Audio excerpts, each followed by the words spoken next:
देखिए दोस्तों, आज की वीडियो में काफ़ी महत्वपूर्ण टॉपिक पे बात करने वाले हैं। अगर पत्नी दहेज का केस और घरेलू हिंसा का केस मतलब डोरी का एंड डीवी का केस एक साथ कर देती है तो भी दोनों केसों को अगर पति दिमाग से लड़ने लग जाए ना तो दोनों केसों को पति आसानी से जीत सकता है। और पत्नी एक डीवी केस करती है और एक जगह डोरी केस करती है। कई बार क्या करती है कि तीनों फाइलें एक साथ लगा देती है वाइफ, डोरी की भी, डीवी की भी और साथ में मेंटेनेंस की भी। पति इधर से क्या करता है कि साहब सबका रिप्लाई पेश करता रहता है, पुलिस उधर 41A का नोटिस भेजती, पुलिस के पास जाता रहता है, मेंटेनेंस में कोर्ट में जाता रहता है, अपना दिमाग यूज़ नहीं कर पाता है। लेकिन आज मैं आपको एक ट्रिक बताने वाला हूं कि भैया अगर आप पे पत्नी एक साथ पूरे केस कर देती है तो आप इन केसों को कैसे आसानी से ही जीत सकते हो। तो चलिए दोस्तों, नो टाइम पास नो बकवास, सीधा करते हैं काम की बात। मैं हूं हंस। सेकंड बात दोस्तों, कमेंट में नंबर ना छोड़िए। अगर आप मुझसे ही बात करना चाहते हो, डिस्कशन पूरी डिटेल होती है, अपॉइंटमेंट बुक करके आप बात कर सकते हैं। देखिए दोस्तों, जब भी पत्नी आपके ऊपर दहेज का केस करती है, साथ ही में डोरी मतलब आप पे घरेलू हिंसा का केस करती है जिसमें मारपीट, प्रताड़ना, हरासमेंट का करती है, वायलेंस का केस करती है, आप पे डोमेस्टिक वायलेंस का, बट साथ में उसमें ये मांगती है कि साहब मेरा पति के मुझे तो घर में साथ में रहना है। 498 केस में कहती है कि साहब मेरा पति, सास ससुर सभी मिलकर मुझे तो डोरी की डिमांड करते, मारपीट करते हैं। मतलब सिमिलरली एक जगह पत्नी ये बोल रही है दहेज केस में कि साहब मेरा पति तो, ससुराल वाले तो मारपीट करते हैं, इनको सज़ा देनी चाहिए, डोरी की डिमांड कर रहे हैं, इनको सज़ा देनी चाहिए। और डोमेस्टिक वायलेंस केस में जाके ह्यूमन प्रोटेक्शन एक्ट में जाके कि साहब मुझे तो शेयर आउट देना चाहिए, मैं तो मेरे पति के साथ घर में रहना चाहती हूँ।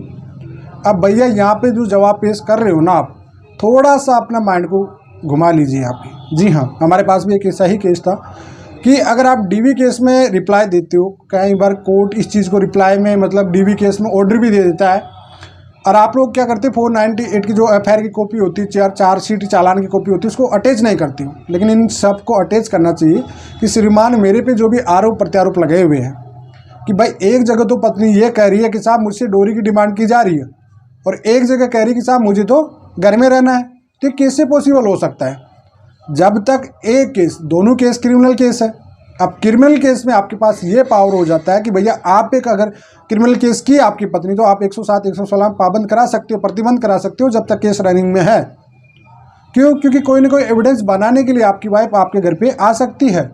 तो ऐसी सिचुएशन में भैया जब भी डीवी केस अगर चल रहा है आपके 498 केस के साथ में, तो आप पत्नी अगर आपके घर में राइट मांगना चाहती है तो उसको राइट नहीं मिलेगा किसी सिचुएशन में, क्योंकि यहाँ पे आप जो भी पत्नी ने केस किया उसी का एडवांटेज ले सकते हो आप कि साहब पहले जो एलिगेशन लगे हुए हैं, मेरे पे आरोप, इतने संगीन आरोप लगे हुए हैं, तो पहले इनको प्रूव किया जाए।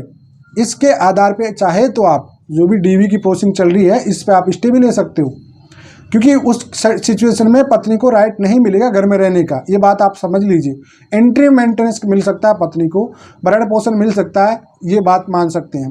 अब भरण पोषण वाले में भी आपको दिमाग से लड़ना पड़ता है हमेशा, इसका मैं अलग से वीडियो बना दिया। लेकिन अगर सिचुएशन ऐसी है कि दहेज केस और घरेलू हिंसा का केस आपके एक साथ ही हो रखा है तो भैया आप दोनों केस को आसानी से जीत सकते हो, क्योंकि पत्नी एक जगह ये कह देती है कि साहब मुझे साथ में रहना है और एक जगह पत्नी ये कह देती है कि मेरे साथ दहेज की डिमांड की जा रही है। इन पॉइंट को लेके आपको हमेशा आर्ग्यूमेंट लेके चलना है, हर आपको रिप्लाई में अटैच करना है, इन चीज़ों को हर जगह इस बात को रखना है। डेफिनेटली आपका केस स्ट्रॉन्ग बनेगा और पत्नी यहाँ पे मार खाएगी। तो इस तरह से आप लोग इस प्रणाली के अकॉर्डिंग आप अपने केस को आसानी से जीत सकते हो। तो आइए दोस्तों, आपका जो बार बार एक सवाल आता रहता है, इसका मैंने इस वीडियो में पूरा जो डिटेल में जवाब दे दिया हूँ। फिलहाल आज के लिए इतना ही। जय हिंद, वंदे मातरम दोस्तों।